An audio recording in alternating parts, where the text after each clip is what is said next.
I woke up that Tuesday morning in February to find my driveway completely entombed in a wall of packed snow and ice that stood nearly 5 feet high, with my Jeep Cherokee buried so deep I could barely see the roof rack. This was not the typical snowplow aftermath you deal with in Rochester, Minnesota. This was deliberate. My name is Yannick Yarborough, and I had been dealing with the Pinecrest Hills homeowners association for about 8 months now, ever since I moved into this supposedly quiet neighborhood on the south side of town. What started as petty complaints about my mailbox being the wrong shade of black had escalated into a full-blown war of attrition. But this morning, staring at what had to be several tons of snow deliberately piled against my vehicle, I knew they had crossed a line. I pulled on my boots and trudged through the knee-deep snow to get a better look. The rest of the street was perfectly plowed, the snow neatly pushed to the sides in manageable berms. Every other driveway had maybe 6 inches of packed snow at the entrance, the standard inconvenience everyone dealt with after a plow came through. Mine looked like someone had used it as a dumping ground for half the neighborhood's snow removal.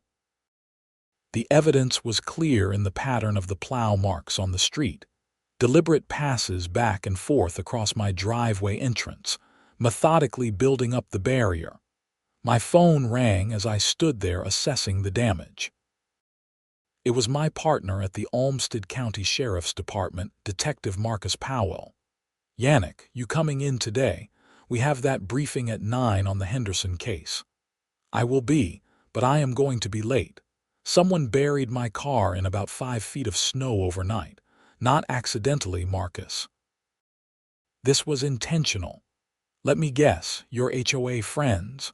Who else? I am going to need to rent equipment to get this cleared. My snowblower is not touching this. Want me to send a patrol unit out to document it?" I considered that for a moment. Part of me wanted to handle this through official channels immediately, but I also knew that would just escalate things in ways that might make living here impossible. I had bought this house because it was close to my aging mother, who lived in a care facility just 10 minutes away. Moving was not something I wanted to do. Not yet. Let me see if I can figure out who did this first. I will be in by noon. After hanging up, I walked down the street, following the plow tracks. They led me to a white Ford F350 with a commercial plow attachment, parked 3 houses down in front of a home I knew belonged to Patricia Pemberton, the HOA president. The truck had Pemberton Property Services painted on the door. Of course. Patricia Pemberton was exactly what you would picture when someone said, "HOA president on a power trip." 52 years old, blonde hair always styled in that specific suburban mom cut, and a voice that could cut through steel when she was complaining about property values. She had made my life miserable since day one, starting with a certified letter about my mailbox color before I had even finished unpacking. Then came complaints about my trash cans being visible from the street for 20 minutes past pickup time, my grass being a 1/4 inch too tall, and my refusal to replace my front door with an HOA-approved color scheme. The truck's engine block was still warm when I touched the hood. I pulled out my phone and took several photos, documenting the vehicle, the license plate, and the clear trail of plow marks leading directly from Patricia's driveway to mine. Then I noticed something else. There was a man sitting in a pickup truck across the street, watching me. He looked to be in his 30s, wearing a heavy winter jacket, and when our eyes met, he quickly started his engine and drove off. I went back inside to change into my work clothes. As a detective with the sheriff's department, I did not usually wear a uniform, but I kept my badge and service weapon with me always. Today, I had a feeling I might need them. By 7:30, I had called a local excavation company that a buddy of mine ran. Jake Martinez owed me a favor from when I helped his teenager get straightened out after a shoplifting incident last year. He showed up 45 minutes later with a small front-end loader on a trailer. Jesus, Yannick, Jake said, surveying the damage. Someone really has it out for you. The HOA. Long story. I heard about these HOA nightmares on the news, but man, this is next level. It took Jake nearly 2 hours to clear enough snow for me to get my vehicle out. The Jeep itself was fine, thank God, but there were fresh scratches along the driver's side where the plow had obviously made contact. More evidence. I was documenting the scratches with my phone when I heard the click of heels on the cleared pavement behind me. I did not need to turn around to know who it was. Those scratch marks were already there, Mr. Yarborough. Patricia Pemberton's nasal voice rang out. I hope you are not planning to make false accusations about property damage. I turned slowly, keeping my expression neutral. She stood there in her ridiculous designer winter coat that probably cost more than my mortgage payment, holding a clipboard like it was a shield. Behind her stood 2 other women I recognized from HOA meetings. Deborah Sheffield, the vice president, and Karen Whitmore, the treasurer. Of course, one of them was named Karen, Patricia. Interesting that you would know about these scratches. I only just discovered them myself. I make it my business to observe everything in this neighborhood, Mr. Yarborough. That is my job as HOA president. Is it also your job to weaponize snow removal against residents you do not like? Her eyes narrowed. I have no idea what you are implying. The snow removal service we contract with plows all streets equally. If you have an excessive amount of snow in your driveway, perhaps it is because of the natural accumulation pattern and your failure to maintain proper drainage, which, I might add, is a violation of Section 12.7 of the HOA bylaws. Karen Whitmore nodded vigorously. We have received multiple complaints about your property maintenance, Mr. Yarborough. Multiple. From who? The 2 of you. Patricia's face flushed red. That is none of your concern. What is your concern is the fact that by having that commercial loader on the street, you are violating Section 8.3, which prohibits commercial vehicles in residential areas except for pre-approved contractor work. Jake is a contractor, and he is working on my property. Do you have an HOA permit? I did not know I needed one for emergency snow removal. She made a show of writing something on her clipboard. That will be a $200 fine, first offense. The fine schedule is clearly posted in the community guidelines you received when you purchased your home. I felt my jaw clench. This was exactly the kind of petty nonsense I had been dealing with for months, but I kept my cool. I want to know who drove the plow last night. That is proprietary business information. Someone deliberately buried my vehicle. That is destruction of property at minimum, possibly criminal mischief. I am asking nicely, Patricia. Who drove the plow? She smiled, and it was not a pleasant expression. Are you threatening me, Mr. Yarborough? I am asking a question. There is a difference. Deborah Sheffield spoke up for the first time. We do not have to answer to you. The HOA board operates independently according to our bylaws and Minnesota state law. If you have a complaint, you can submit it in writing at our next monthly meeting, which is 3 weeks away. Very convenient. Patricia tucked her clipboard under her arm.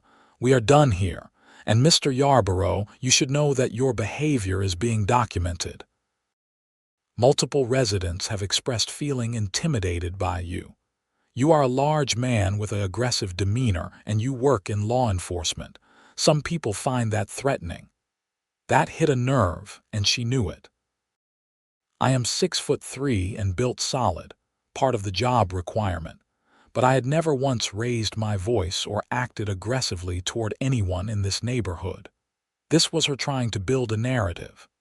If anyone has felt intimidated, It is because you have been harassing me since I moved in.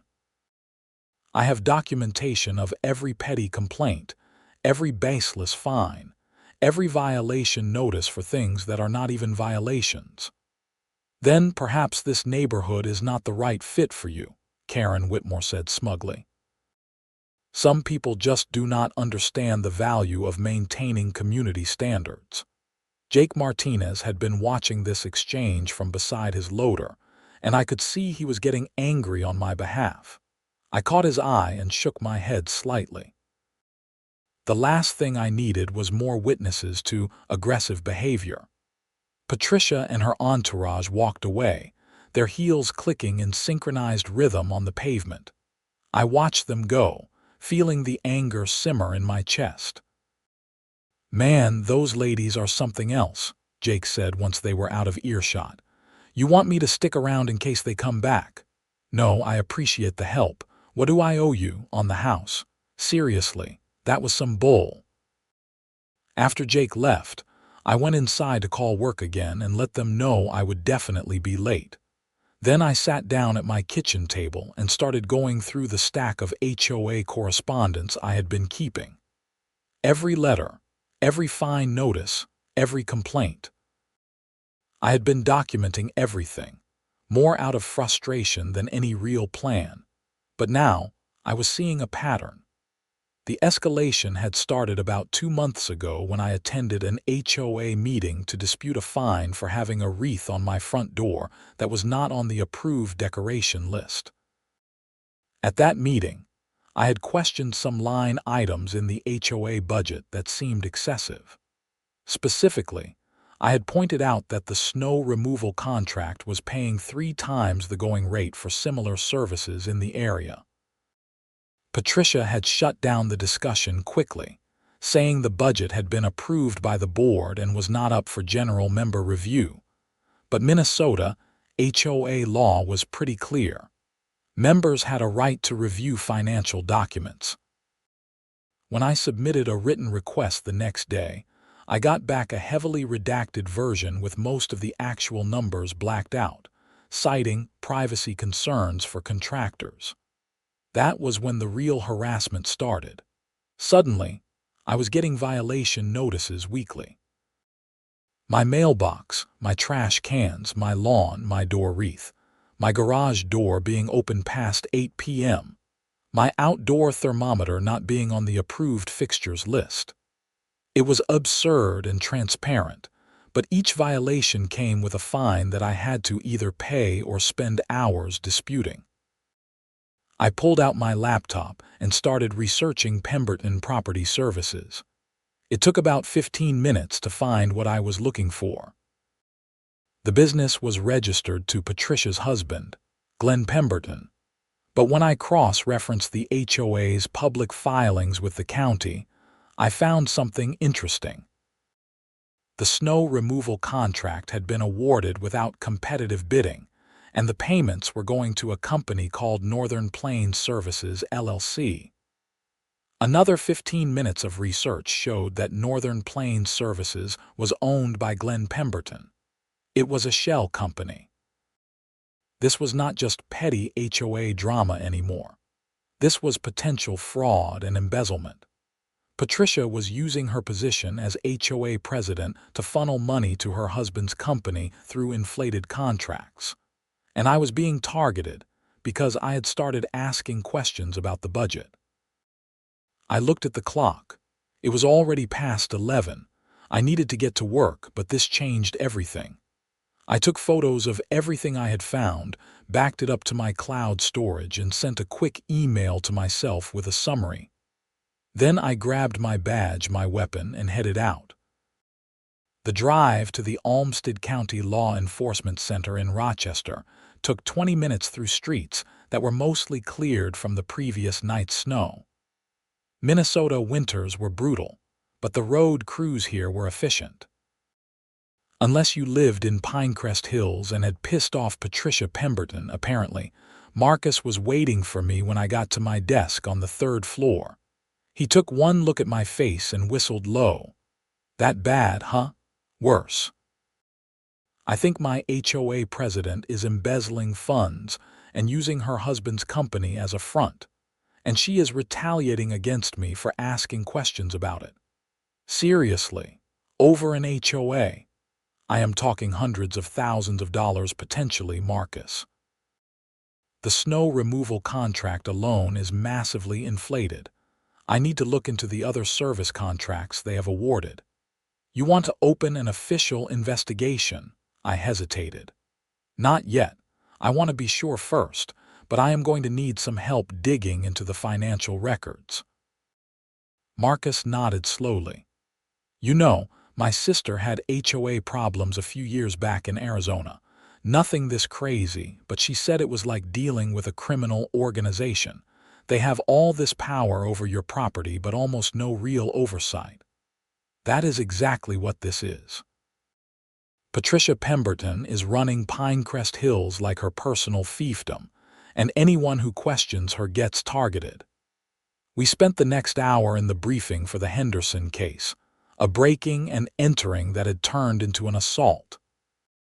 But my mind kept drifting back to the snow wall in my driveway and Patricia's smug face. After the briefing, I spent some time on my computer accessing public records.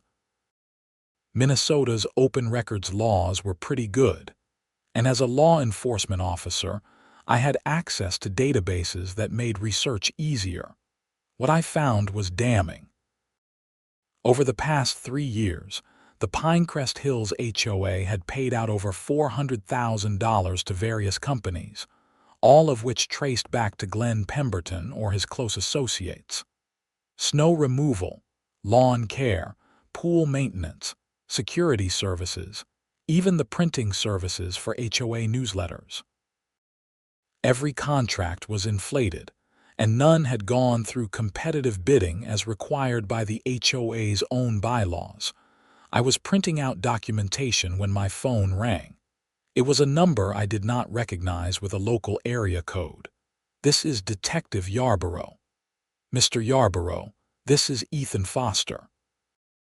I live in Pinecrest Hills, 3 houses down from you, the blue colonial with the white trim. I remembered the house but not the owner. What can I do for you, Mr. Foster? I saw what happened to your driveway this morning.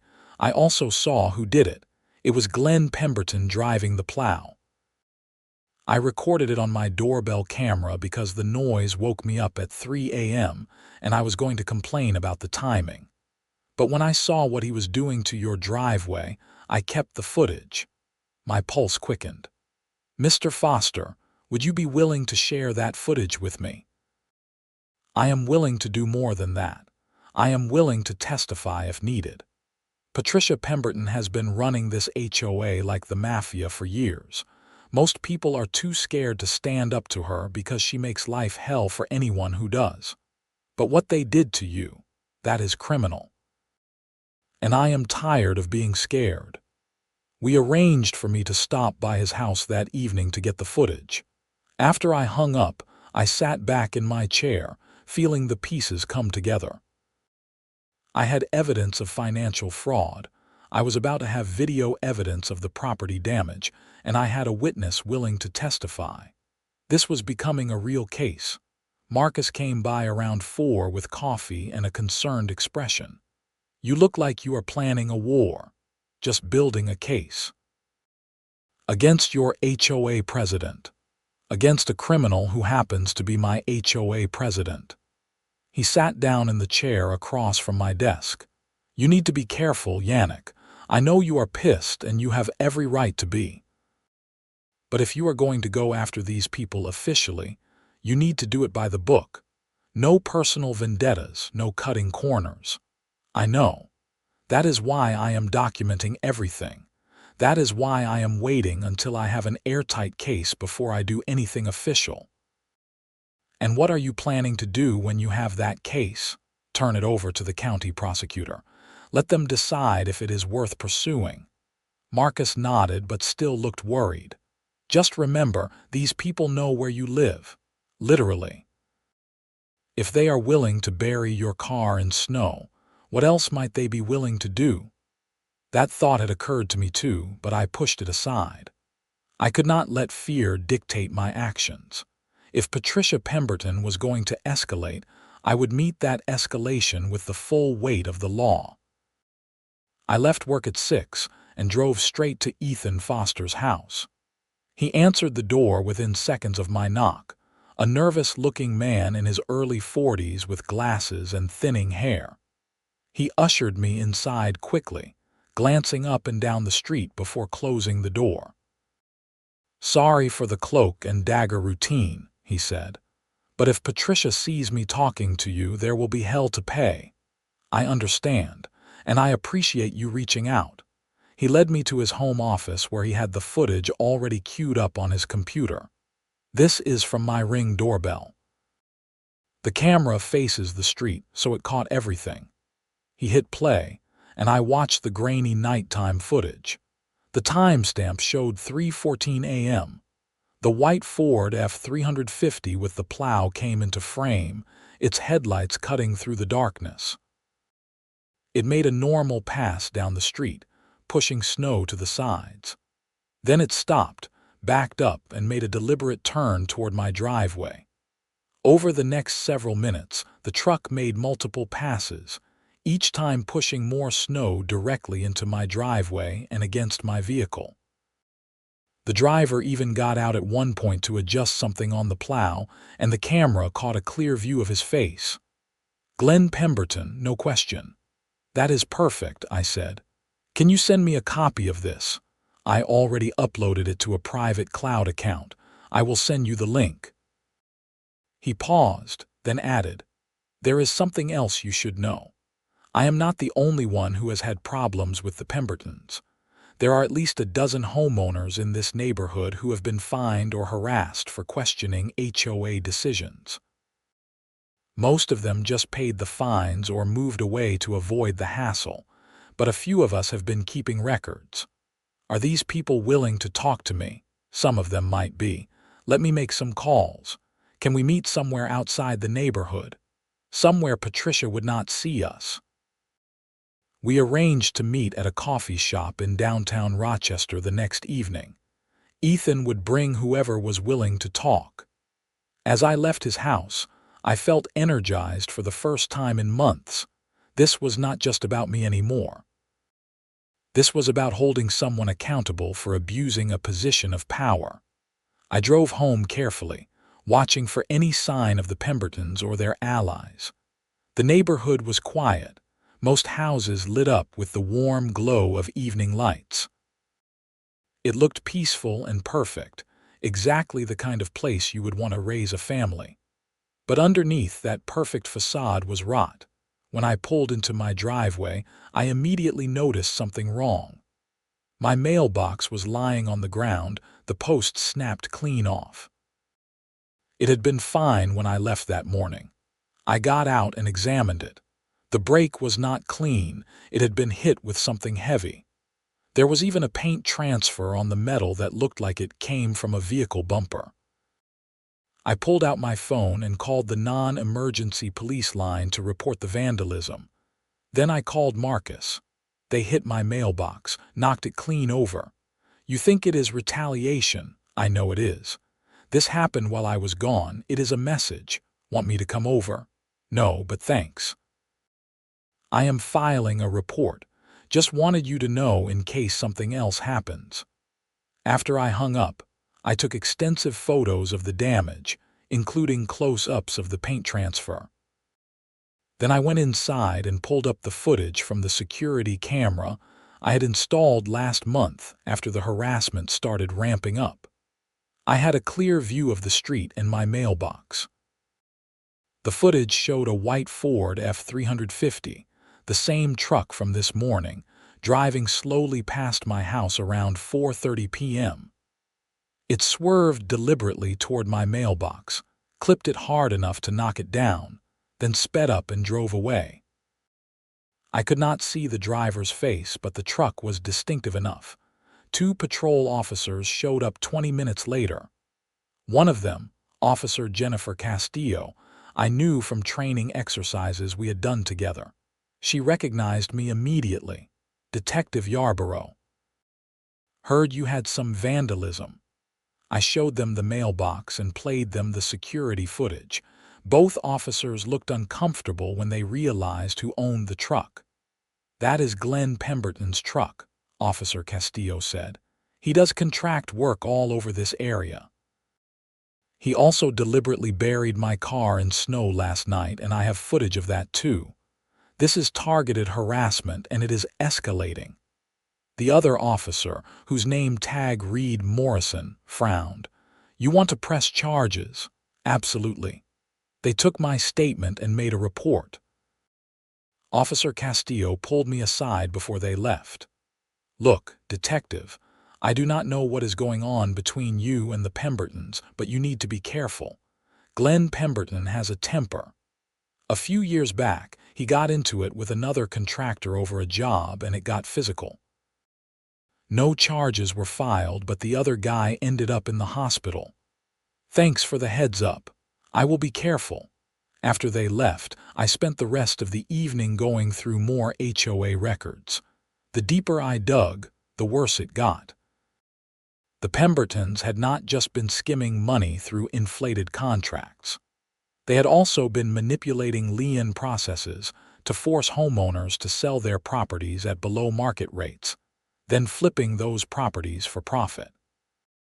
It was a comprehensive scheme that had been running for at least 5 years. I was so focused on the records that I did not notice the time until my phone rang at 11 p.m. It was my mother's care facility.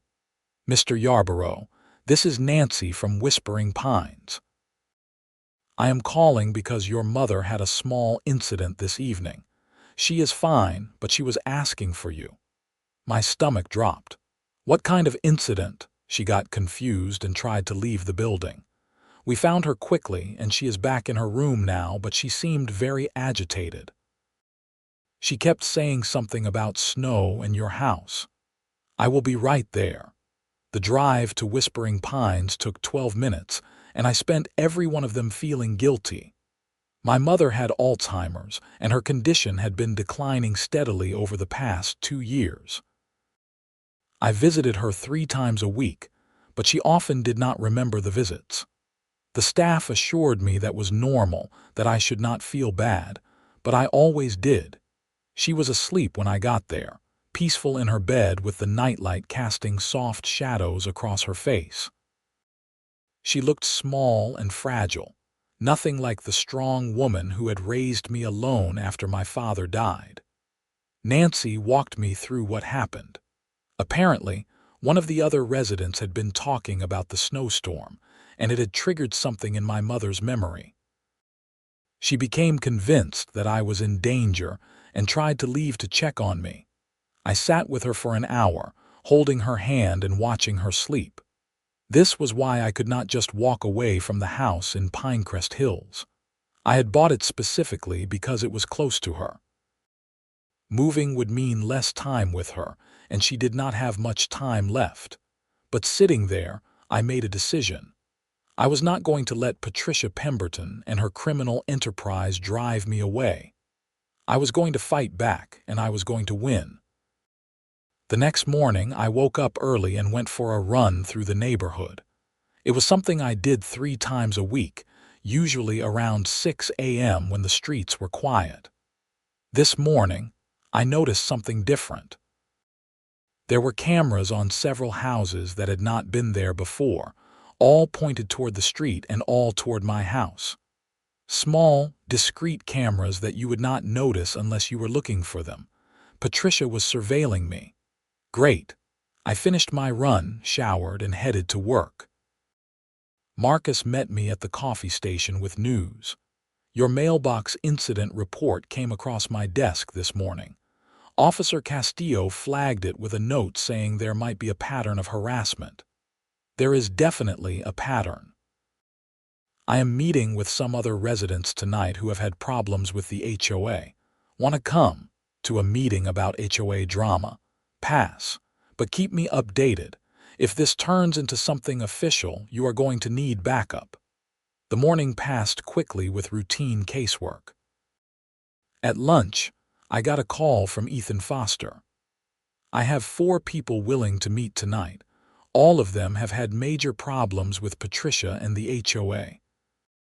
One of them, Sandra Martin, she actually hired a lawyer last year to fight them, but she ended up settling because she could not afford to keep fighting.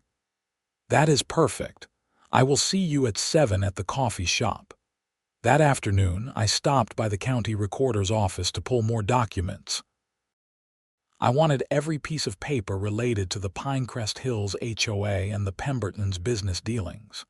The clerk, a cheerful woman named Dorothy who had worked there for 30 years, was happy to help. "You investigating something, detective?" "Just doing some research." "Must be some research." "You are pulling everything we have on Pinecrest Hills." "How well do you know that HOA?" She leaned in conspiratorially. "Between you and me, we have had more complaints and inquiries about that HOA than any other in the county. Something is not right there, but HOAs are tricky.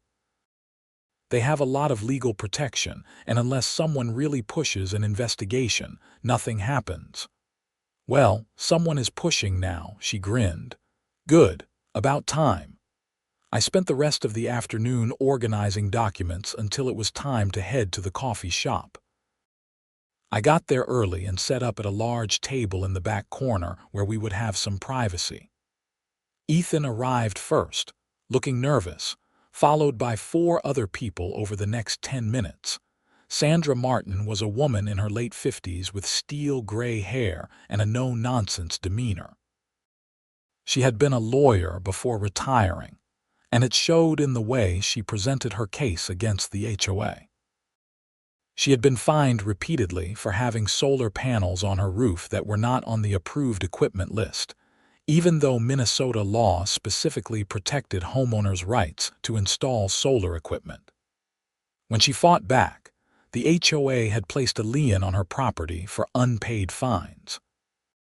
She eventually settled by removing the panels and paying $5,000 in fines and legal fees, but she had kept every document. Michael Torres was a younger guy, maybe 30, who worked as an IT consultant. He had questioned the HOA's financial records and requested a full audit, as was his right under state law. Instead of providing the audit, the HOA had started fining him for violations of various bylaws. When he continued to push for the audit, someone slashed his tires. No proof it was HOA related, but the timing was suspicious.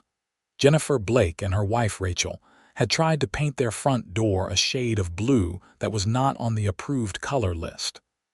The ensuing fight had resulted in thousands of dollars in fines and eventually a lien on their property. They had paid the fines under protest just to make it stop. As I listened to each story, I took notes and collected copies of the documents they had brought. The pattern was clear and consistent.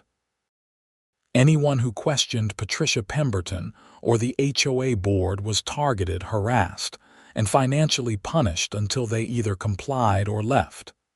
"This is a protection racket," Sandra said bluntly. "That is exactly what it is. Patricia Pemberton is running a criminal enterprise, and she is using the HOA as cover. The problem is that HOAs exist in this weird legal gray area where they have enormous power over homeowners, but very little oversight or accountability." "Not if they are committing fraud and embezzlement," I said. "That is straight-up criminal activity and it falls under my jurisdiction. I have been building a case, and with what you have all shared tonight, I think we have enough to take to the county prosecutor." Michael Torres shook his head. "They will fight. Patricia has money and she has connections. She is on the board of directors for 3 different community organizations. She golfs with the mayor. She is not going down without a fight. I do not care who she golfs with. She broke the law and I am going to prove it." We spent another hour going through details and making copies of everything. By the time we finished, it was after 9 p.m., and I had a file box full of evidence. I drove home feeling good about the progress we were making. That feeling lasted until I pulled into my driveway and saw my front door standing wide open. I drew my service weapon and called for backup before approaching the house. Years of training kicked in. I cleared the entrance carefully, checking angles, moving methodically through each room. The house was empty, but someone had definitely been inside. Drawers had been pulled out, papers scattered. My laptop was missing from my kitchen table. Officers Castillo and Morrison responded again, along with 2 other units. We processed the scene carefully. No signs of forced entry, which meant either I had forgotten to lock the door, which I never did, or someone had a key. That thought was chilling. Nothing much was missing except the laptop, which had been password protected and encrypted anyway. But the message was clear. They could get to me anytime they wanted. "You are making someone nervous," Officer Castillo said as we stood in my living room surveying the mess. "This is a warning." "I am getting that sense, yes. You need to be careful, detective. This is escalating fast." After they left and I had filed yet another report, I sat down and called Marcus. It was late, but he answered on the second ring. "Someone broke into my house. My laptop is gone, but I had everything backed up to the cloud. They were looking for evidence." "That is it. You need to bring this to the brass tomorrow. This is not just HOA drama anymore. This is criminal activity, and you are being targeted." "I know. I am meeting with Lieutenant Hernandez first thing in the morning." I spent the rest of the night cleaning up the mess and checking my backup files. Everything was still there, safely stored in the cloud and on an external hard drive I kept in my truck. If the Pembertons thought they could intimidate me by stealing my laptop, they had miscalculated badly. All they had done was given me more evidence of their criminal behavior. The next morning, I was in Lieutenant Sarah Hernandez's office at 8 a.m. sharp. I laid out everything: the snow burial, the mailbox vandalism, the break-in, and most importantly, the evidence of financial fraud and embezzlement. I spread documents across her desk, walking her through the web of shell companies and inflated contracts. Lieutenant Hernandez was a 20-year veteran with a reputation for being tough but fair. She listened without interrupting, studying the documents carefully. When I finished, she leaned back in her chair and let out a low whistle. "This is a mess, Yannick. You are essentially investigating your own neighbors." "I am investigating criminals who happen to be my neighbors. There is a difference. The optics are not great. This could look like a personal vendetta. Which is why I am bringing it to you instead of just pursuing it on my own. I want this to go through proper channels. I want an official investigation with oversight. I want everything done by the book so when we bring charges, they stick." She nodded slowly. "Okay. Here is what we are going to do. I am going to bring this to the county prosecutor's office. If they think there is enough for charges, they will open an investigation and assign it to someone else. You will be a witness and a victim, but you will not be the lead investigator." "Agreed. Agreed. In the meantime, I want you to document every interaction with the Pembertons or anyone associated with the HOA. Every conversation, every incident, everything. And Yannick, be careful. If these people are willing to break into your house, who knows what else they might do." I spent the rest of the day on regular casework, but my mind kept drifting back to Pinecrest Hills. Around 3 p.m. I got a call from an unknown number. "Is this Detective Yarborough?" "Yes. Who is this?" "My name is Thomas Brennan. I am an attorney. I represent Patricia Pemberton and the Pinecrest Hills Homeowners Association. I am calling to inform you that you are being placed on notice for harassment and defamation of my clients. Any further contact with Mrs. Pemberton or any board members will result in legal action." I almost laughed. "Your client committed vandalism against my property, broke into my home, and is embezzling HOA funds. I am a sheriff's detective investigating criminal activity. You can threaten whatever legal action you want." There was a pause.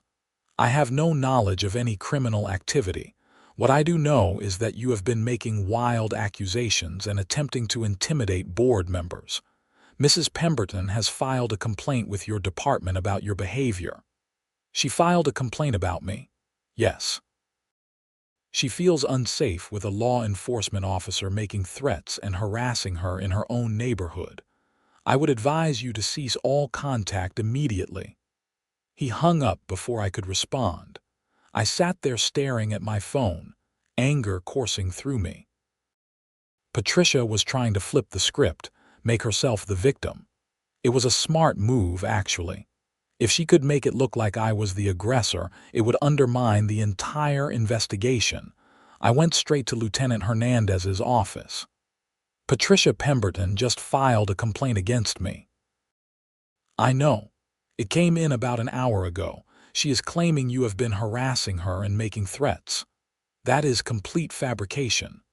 I know that, and you know that, but she has 2 other board members corroborating her story. Deborah Sheffield and Karen Whitmore both submitted statements saying they witnessed you acting aggressively toward Mrs. Pemberton. They are lying, probably, but we still have to take the complaint seriously. I am going to need you to submit a written response refuting the allegations. And Yannick, do not contact any of them directly. Let the investigation play out through proper channels." I left her office feeling frustrated but not defeated. This was a delay tactic, nothing more. Patricia was trying to slow me down, hoping I would back off. She had miscalculated. That evening I drove by Whispering Pines to visit my mother. She was having a good day, more alert than usual. She even recognized me when I walked in, which was becoming increasingly rare. "Yannick, you came." "Of course I came, Mom. I always come." We sat together in her room and I told her about the house, leaving out the parts about the harassment and break-in. She did not need to worry about that. She talked about my father, mixing up memories from different decades, but I did not correct her. It made her happy to remember. "Your father would be proud of you," she said at one point. "You always did the right thing, even when it was hard." Those words stuck with me as I drove home. I was doing the right thing, standing up to bullies, exposing corruption, protecting other homeowners from being victimized. My father, who had been a Marine, had taught me about integrity and courage. This was my chance to honor that legacy. When I got home, I found another violation notice taped to my front door. This one cited me for having an unauthorized vehicle parked in my driveway, specifically the front-end loader that Jake had used days ago to clear my snow. The fine was $500. Attached was a note threatening legal action if the fine was not paid within 10 days. I took a photo of the notice and added it to my growing file. Then, I sat down and wrote a detailed response to Patricia's complaint, laying out a timeline of events with supporting documentation and video evidence. I included footage of Glenn Pemberton deliberately burying my car, footage of his truck hitting my mailbox, and photos of my broken front door. Let them try to spin that. The next few days passed without incident, which made me nervous. Patricia Pemberton was not the type to go quiet.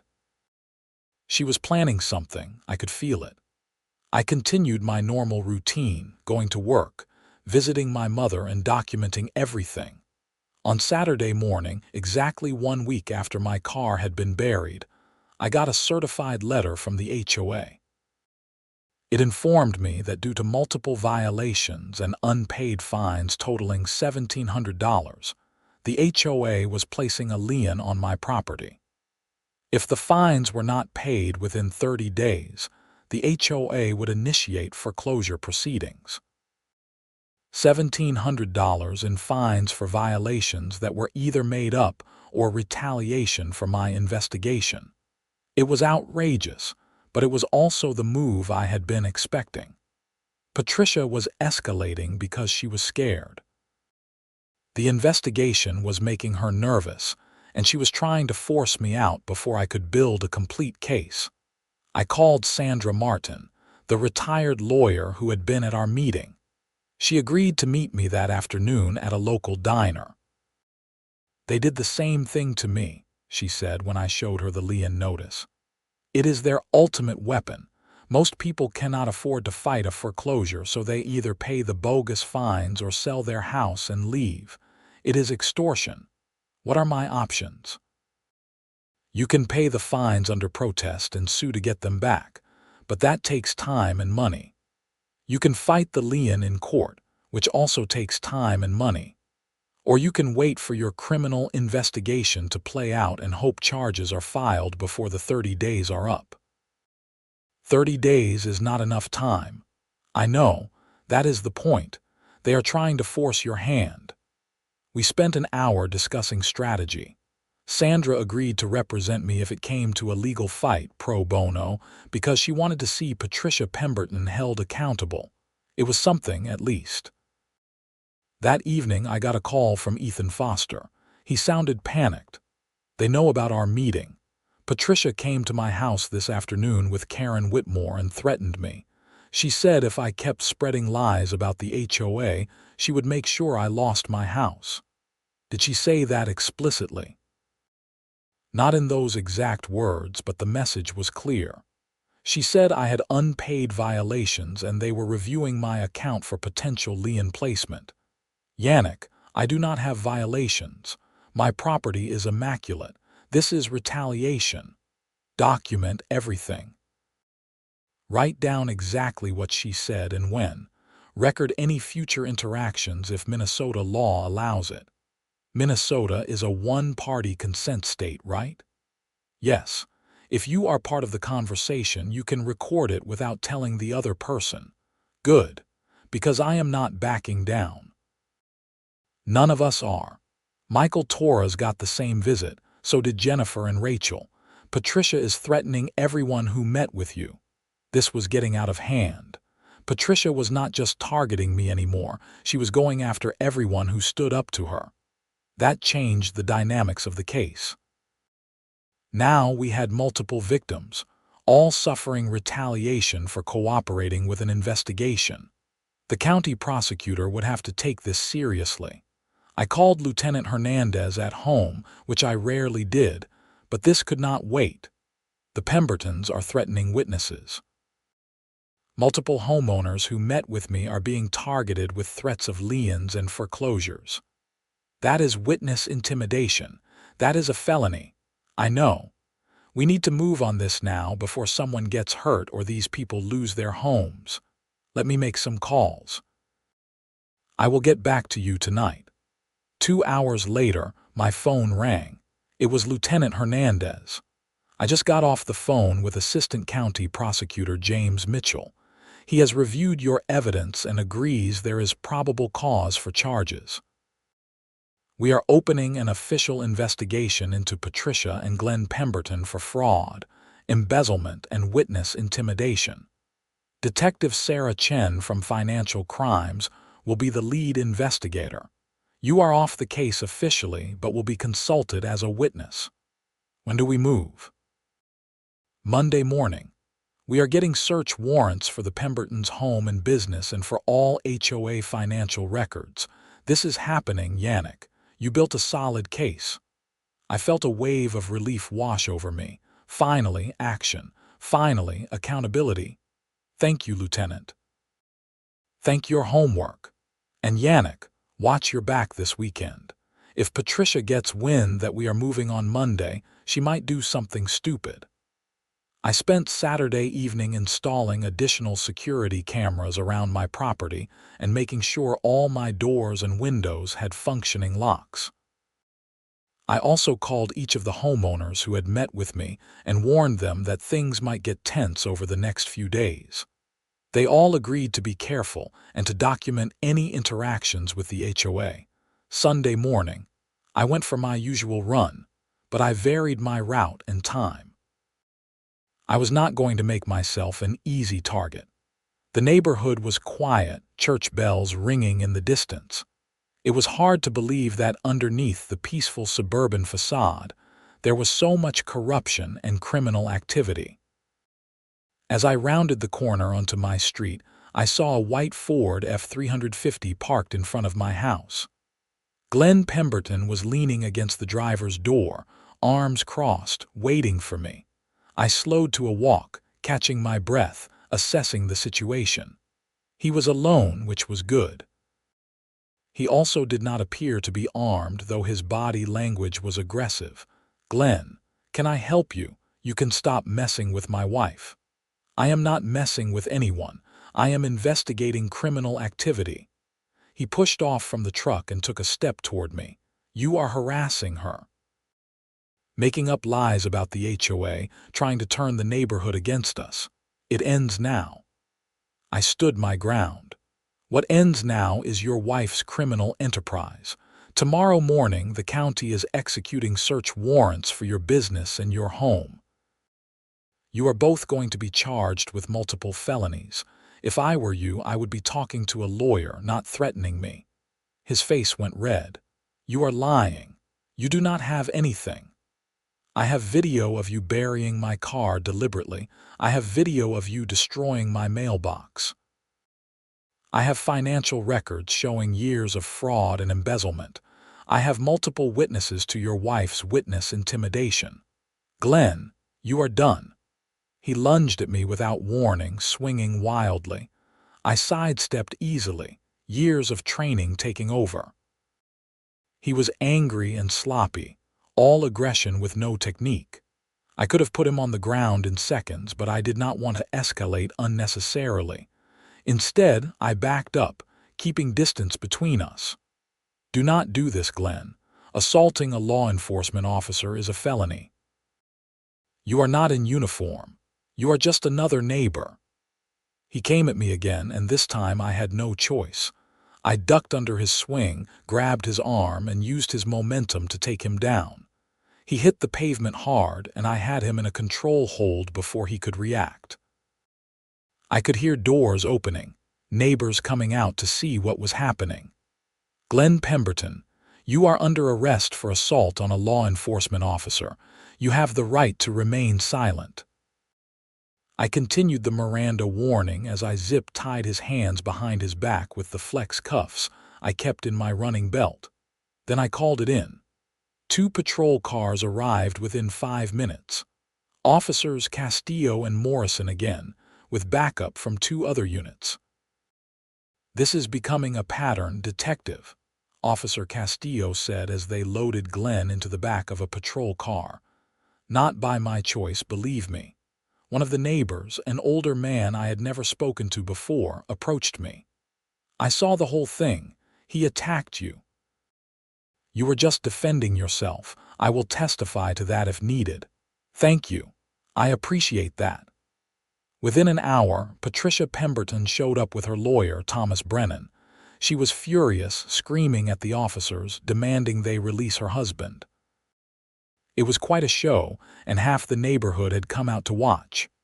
"Your husband assaulted a police officer, Mrs. Pemberton," Officer Morrison explained calmly. "He is being held on felony charges. This is harassment. This is a setup. That man," she pointed at me, "has been terrorizing us for months." I stayed quiet, letting the officers handle it. Thomas Brennan pulled Patricia aside, trying to calm her down, but she was beyond reason. She kept shouting about lawsuits and complaints and how she was going to ruin me. The more she talked, the worse she made things for herself. Finally, Officer Castillo had enough. "Mrs. Pemberton, if you do not calm down, I am going to have to ask you to leave. This is an active crime scene." "Crime scene? This is my neighborhood. I am the HOA president. You do not tell me where I can and cannot be." "Actually, I do. Step back, please." Patricia looked like she was going to argue, but her lawyer physically pulled her away. As they walked back to her Mercedes, I heard her on her phone, calling someone, her voice shrill with anger. After everyone cleared out, I went inside and wrote up a detailed report of the incident. I included statements from the neighbor who had witnessed the assault and my own account of events. Then, I forwarded everything to Lieutenant Hernandez and Detective Chen. The rest of Sunday passed quietly. I visited my mother in the afternoon and did not tell her anything about what was happening. She was having a bad day, confused and agitated, not recognizing me. The staff said it was normal, part of the disease progression, but it never stopped hurting. Monday morning came with fresh snow and the promise of action. I woke early, anxious and excited in equal measure. This was it. The day we had been building toward. I got dressed and drove to the law enforcement center, arriving by 7 a.m. The conference room was buzzing with activity. Detective Sarah Chen, a sharp woman in her 40s with a reputation for being thorough, was coordinating with a team of 6 other investigators.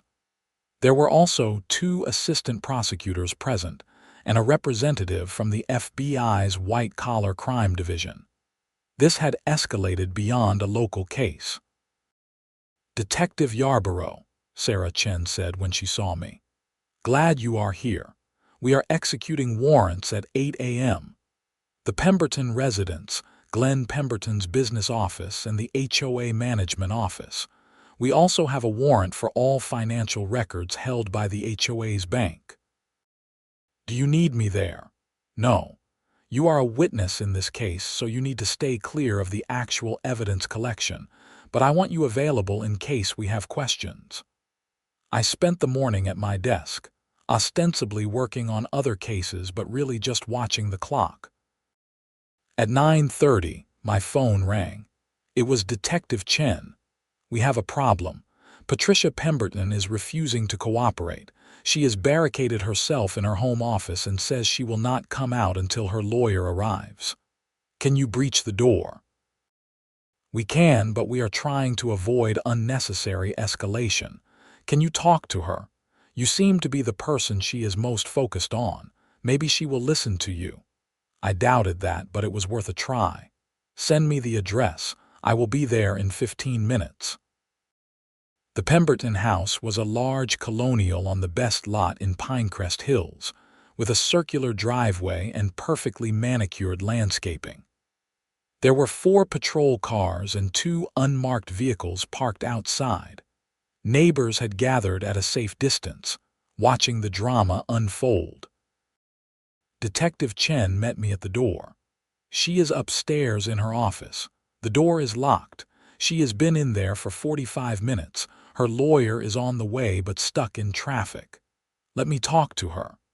I climbed the stairs to the 2nd floor and found the office door at the end of the hall. I knocked firmly. "Patricia, this is Yannick Yarborough. I need you to open the door. Go away. I am not speaking to you without my lawyer present." "That is your right, but you are obstructing a legal search warrant. That is a crime. You are making this worse for yourself. You are destroying my life. Everything I built, you are destroying." There was genuine anguish in her voice, which surprised me.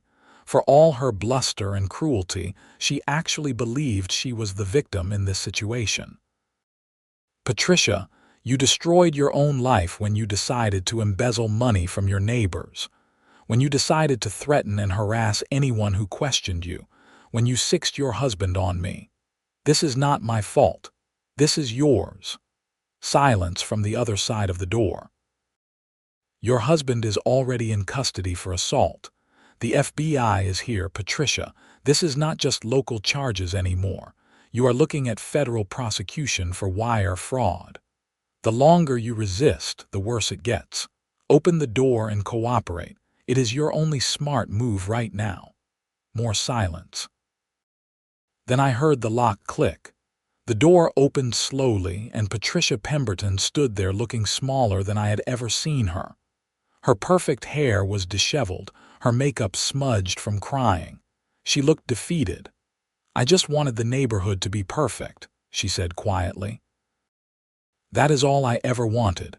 You wanted control. There is a difference." Detective Chen stepped forward with handcuffs.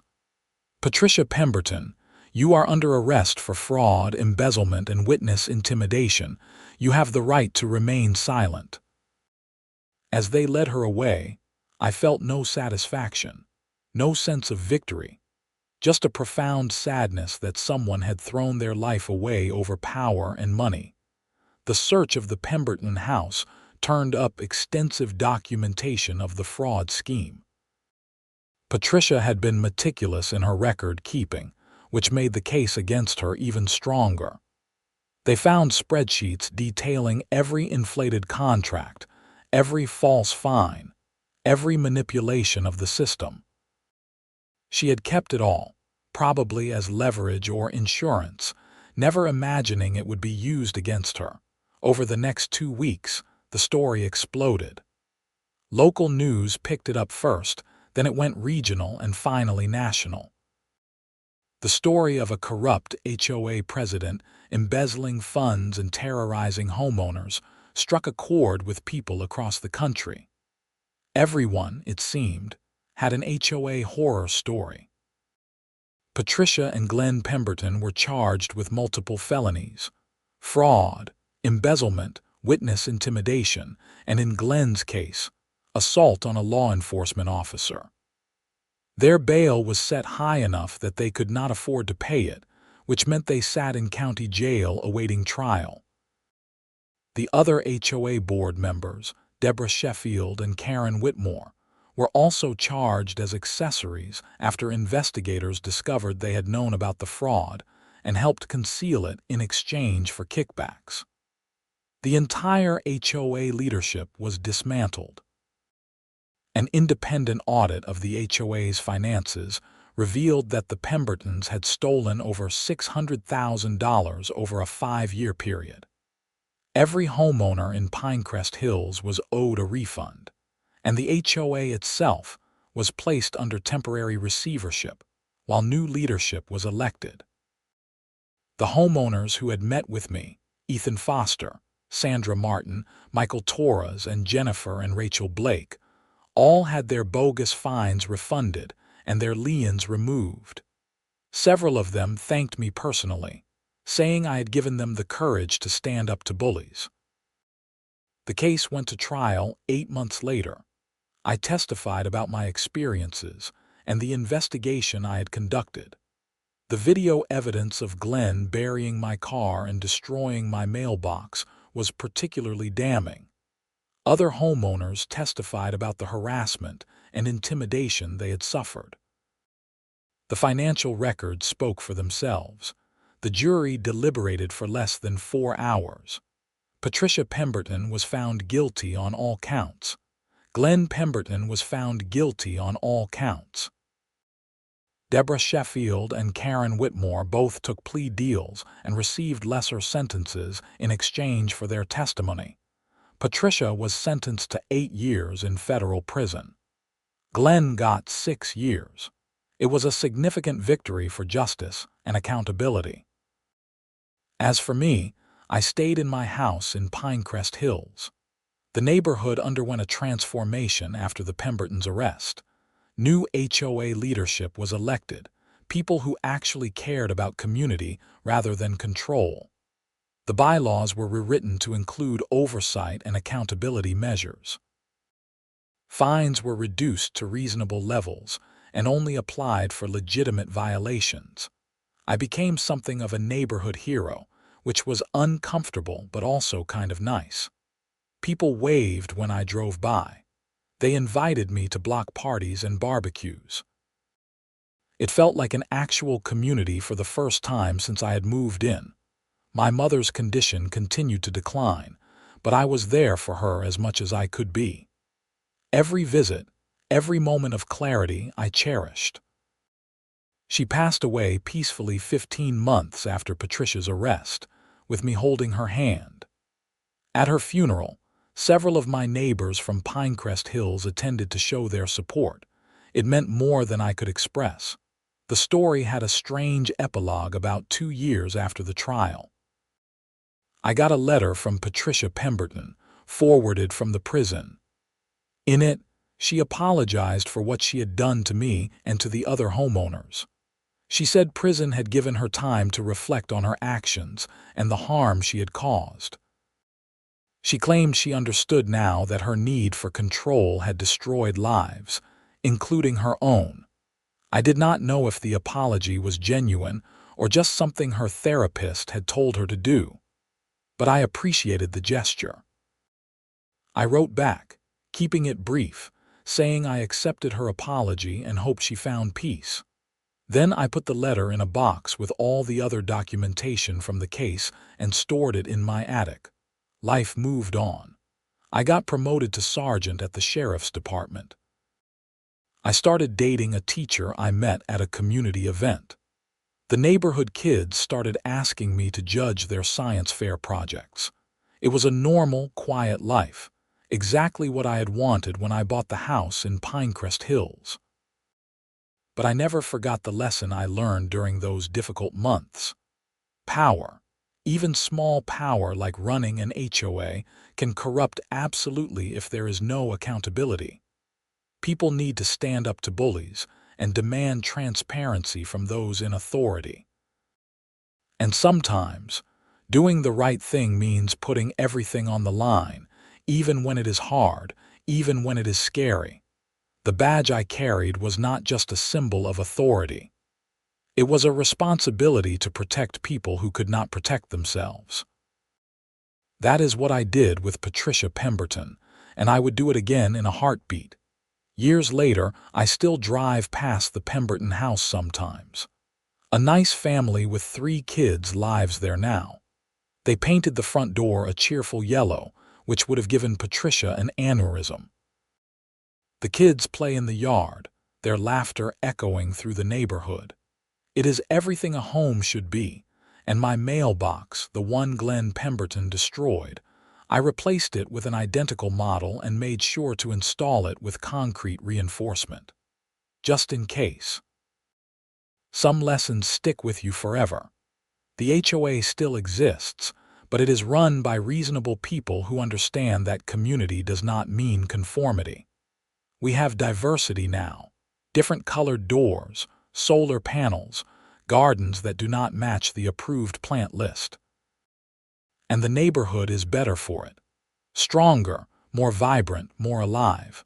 I learned that you can fight City Hall, or in this case, the HOA board, and win. But you need evidence, patience, and the courage to stand firm when people try to intimidate you. Justice does not always prevail, but when it does, it is worth every difficult moment. My story became a cautionary tale used in HOA training seminars across the country. I have been asked to speak at community meetings about HOA accountability and homeowner rights. I always say the same thing. Document everything, know your rights, and do not be afraid to ask questions. Transparency is the enemy of corruption. The Pinecrest Hills community flourished after the Pemberton era ended. Property values actually increased once word got out that we had cleaned house and established proper oversight. People wanted to live in a neighborhood that valued fairness and community over control and conformity.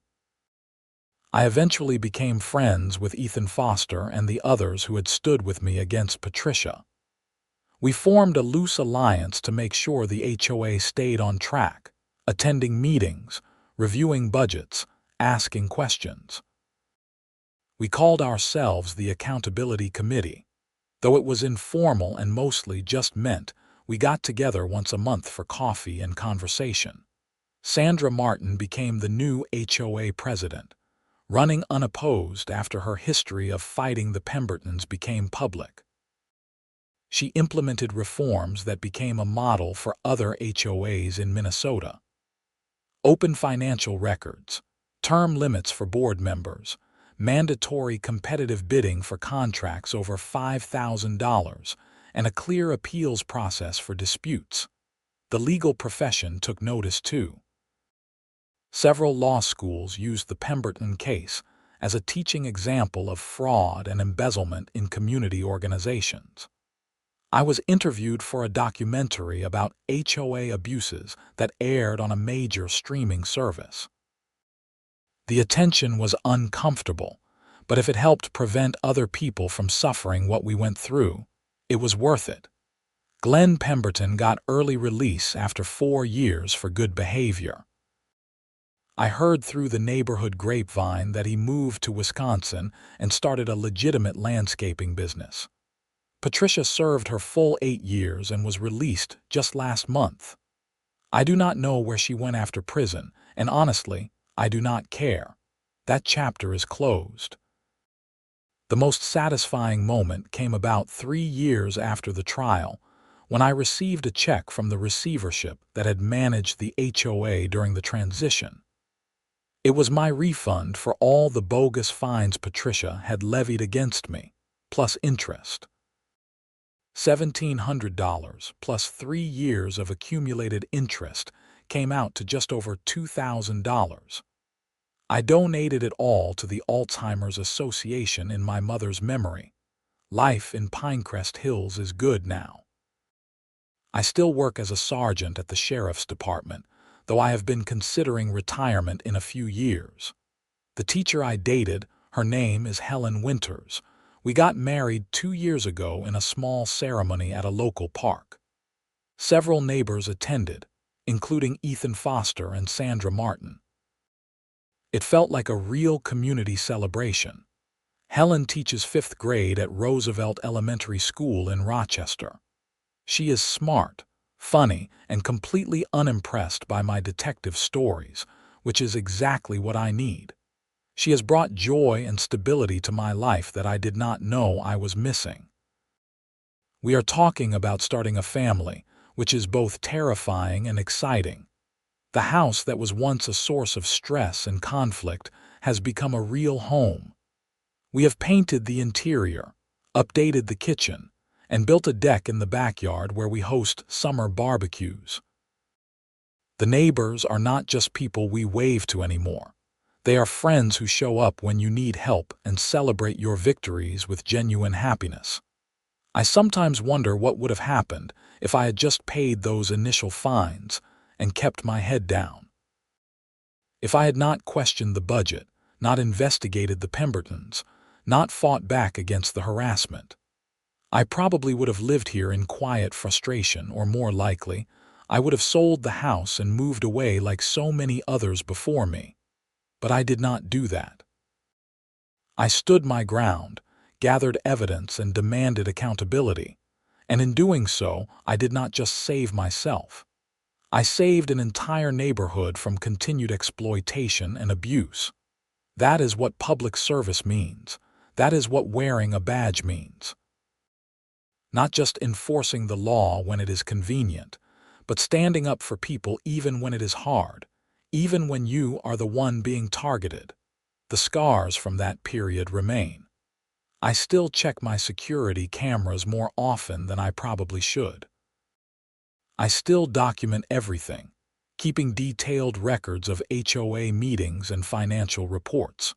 Old habits die hard.